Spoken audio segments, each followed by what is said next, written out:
এটা কি সাংবাদিক বলছেন? না, আল্লাহর গজব পর বলতে আমি সাংবাদিক বললাম।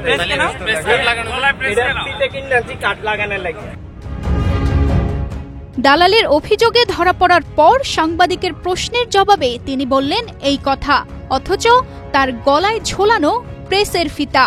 প্রেসের ফিতা ঝোলানো থাকলেও তিনি সাংবাদিক নন, তিনি করেন দালালি। কুমিল্লা মেডিকেল কলেজ হাসপাতালে দীর্ঘদিন ধরে চিকিৎসার নামে প্রতারণা, হয়রানি আর দালালের অভিযোগ রোগী আর স্বজনদের। কিন্তু অভিযোগের পাহাড় জমলেও কোনো প্রতিকার ছিল না। অবশেষে কুমিল্লা মেডিকেল কলেজ হাসপাতাল থেকে ধরা পড়েছে সেই দালাল চক্রের 11 সদস্য, যাদের মধ্যে রয়েছেন হাসপাতালের আউটসোর্সিং স্টাফরাও। একমাত্র স্মার্ট সিটি বসুন্ধরা, আধুনিকতায় এক ধাপ এগিয়ে। 27 অক্টোবর বুধবার জেলা প্রশাসনের নির্বাহী ম্যাজিস্ট্রেট নওরোজ কুরাইশি দীপ্তের নেতৃত্বে র্যাব ও প্রশাসনের যৌথ অভিযানে হাসপাতাল এলাকা থেকে প্রথমে 14 জনকে আটক করা হয়। প্রাথমিক জিজ্ঞাসাবাদের পর দালালি কার্যক্রমে জড়িত 11 জনকে 20 দিন করে বিনাশ্রম কারাদণ্ড দেওয়া হয়।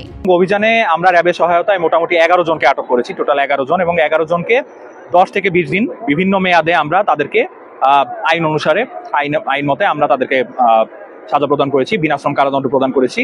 এবং আমরা জানি যে আসলে সরকারি হাসপাতালে সেবা নিতে গেলে যেসব অন্তরায় আমাদের মূলত ফেস করতে হয়, তার মধ্যে অন্যতম হচ্ছে আসলে দালাল চক্রের হাতে পড়া। দালাল চক্রের হাতে দেখা যাচ্ছে যে যারা সহজ সরল মানুষরা আছেন, স্পেশালি যারা দূর থেকে আসেন, একটু রিমোট রিজিয়ন থেকে আসেন, তারা দালাল চক্রের হাতে পড়েন এবং তাদের হাতে পড়ে দেখা যাচ্ছে যে একটা বড় অ্যামাউন্ট তাদের হাত থেকে চলে যায় এবং প্রপার যে চিকিৎসা সেবা, যেটা তাদের আসলে সরকারি ভাবে বলি বা জনগণের অধিকার হিসেবে, মৌলিক অধিকার হিসেবে যৌক্তিকভাবে পাওয়ার কথা, ন্যায্য মূল্যে পাওয়ার কথা, সেই জিনিসটা তারা পান না।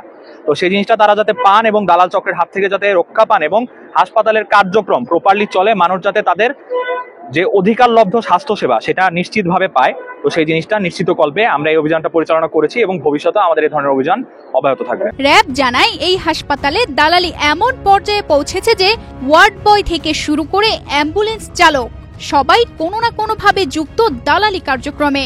রোগী ভর্তি, ওষুধ সংগ্রহ কিংবা রিপোর্ট ডেলিভারি সব জায়গাতেই চলে কমিশনের খেলা। ড্রাইভার থেকে শুরু করে একবারে ওয়ার্ড বয় পর্যন্ত সব লেভেলেই রয়েছে। আমরা চেষ্টা করেছি যাতে এর বিপক্ষে একটা শক্ত অবস্থানে যাওয়ার জন্য। আমাদের সাথে জেলা প্রশাসনের প্রতিনিধি রয়েছেন, উনি আমাদের খুব হেল্প করেছেন এই ব্যাপারে।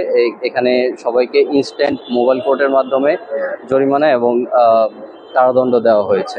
চিকিৎসা সেবা পাওয়ার আশায় হাসপাতালে আসা সাধারণ মানুষ দালালদের হাতে হয়রানির শিকার হচ্ছেন প্রতিদিন।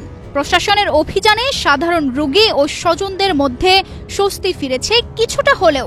প্রশ্ন রয়ে গেছে, এই দালাল চক্রের মূল হোতারা এখন কতটা ধরাছোঁয়ার বাইরে?